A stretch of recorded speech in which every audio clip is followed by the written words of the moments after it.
নমস্কার, তোমরা দেখছো তোমাদের এই ইউটিউব চ্যানেল অ্যাট্রাক্টিভ স্টাডি। আমি দিব্যেন্দু। আজকের এই ভিডিওতে তোমাদেরকে একটি আপডেট দিই।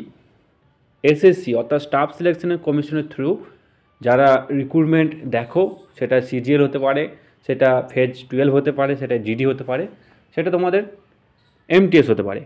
তো এখানে স্টাফ সিলেকশনের যে ভেন্ডার ছিল তোমাদের টিসিএস, সেই ভেন্ডার কিন্তু এখানে চেঞ্জ হয়ে গেছে। তো এখানে তোমাদের ওপর কী এফেক্ট পড়বে, যারা এই এসএসসির থ্রু রিক্রুটমেন্ট দেখো তাদের ওপর কী এফেক্ট পড়তে পারে সেই সম্বন্ধে এই ভিডিওর মাধ্যমে আলোচনা করব। তো তোমরা জানো এসএসসির যে রিক্রুটমেন্ট বেরোয়, সেই রিক্রুটমেন্টের যে এক্সাম হয় তোমাদের সিবিটি এক্সাম, সেই এক্সাম কিন্তু এসএসসি কন্ডাক্ট করায় না।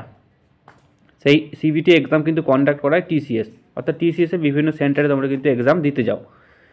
এই 2024-এর যে নতুন রিক্রুটমেন্ট বেরোবে, সেই নতুন রিক্রুটমেন্টে টিসিএস তোমাদের কিন্তু আর পেপার তৈরি করবে না, অর্থাৎ তোমাদের কোশ্চেন পেপার কিন্তু টিসিএস সেট আপ করবে না, প্লাস টিসিএস কিন্তু কোনোরূপভাবে সিবিটি এক্সাম এখানে তোমাদের নেবে না।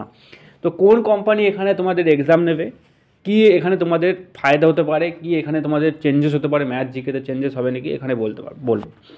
তো এখানে বলি তোমাদের কিউবেশন প্রাইভেট লিমিটেড বা কিউবেশন কনসালটেন্সি নামে একটি তোমাদের কোম্পানি কিন্তু এখানে সিলেক্ট হয়েছে, অর্থাৎ টেন্ডার পেয়েছে এসএসসি থ্রু। তো এসএসসির যে রিক্রুটমেন্টগুলো বেরোবে কিউবেশন কনসালটেন্সি বা কিউবেশন প্রাইভেট লিমিটেড, এখানে কিন্তু তোমাদের কোশ্চেন পেপার সেট আপ করবে প্রিভিয়াসে যে ভ্যাকেন্সিগুলো আসবে সেই ভ্যাকেন্সিতে। এখানে বলি যে এখানে তোমাদের যে সিলেবাস, সেই সিলেবাস তোমাদের চেঞ্জ হবে নাকি। তো এখানে কি তোমাদের টিসিএস যখন এক্সাম নেবে না, তাহলে কিন্তু তোমাদের সমস্ত সিলেবাস চেঞ্জ হয়ে যাবে?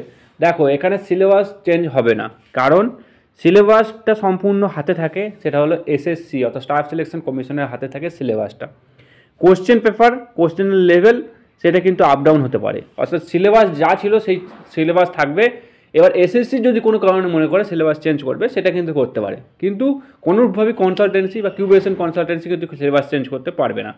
এবার হয়তো টিসিএসের যে কোশ্চেন পেপার ছিল, অর্থাৎ টিসিএসের যে কোশ্চেন পেপারের লেভেল ছিল, সেই টিসিএসের থেকে হয়তো এই কিউবেশন প্রাইভেট লিমিটেড যে কোশ্চেন পেপার তৈরি করবে, তার হয়তো এক্সাম লেভেলটা হাই হবে অথবা লেভেলটা ডাউন হবে। যতক্ষণ না তোমাদের কোশ্চেন কোনো একটা সেট আপ হচ্ছে, অর্থাৎ যতক্ষণ না এই কোম্পানি নতুন একটা এক্সাম নিচ্ছে, নতুন সিবিটি এক্সাম নিচ্ছে, ততক্ষণ বোঝা যাবে না যে কোশ্চেন পেপার তোমাদের হার্ড হতে চলেছে নাকি লো হতে চলেছে। তো আশা করি নতুন কোম্পানি এখানে তোমাদের যখন টেন্ডার নিয়েছে, সেখানে কোশ্চেন পেপার ঠিকই রাখবে, মডারেট কোশ্চেন পেপার রাখবে, যেহেতু টিসিএস যেরকম মডারেট কোশ্চেন পেপার রেখেছে তার থেকে নিচে কিন্তু নামাতে পারবে না। তো চিন্তা করার কোনো কারণ নেই, তোমাদের সিলেবাস যা ছিল তাই আছে। যারা এসএসসি থ্রু এক্সাম দাও, তারা যেরকমভাবে প্রিপারেশন করো। যদি কোনোরূপ চেঞ্জেস হয় তাহলে এসএসসি থ্রু ওয়েবসাইটে তোমাদের আপলোড করে দেবে তারা, তখন সেই জিনিসগুলো তোমরা কিন্তু ইমপ্লিমেন্ট করে নেবে নিজের মধ্যে। তো এই ছিল তোমাদের আপডেট।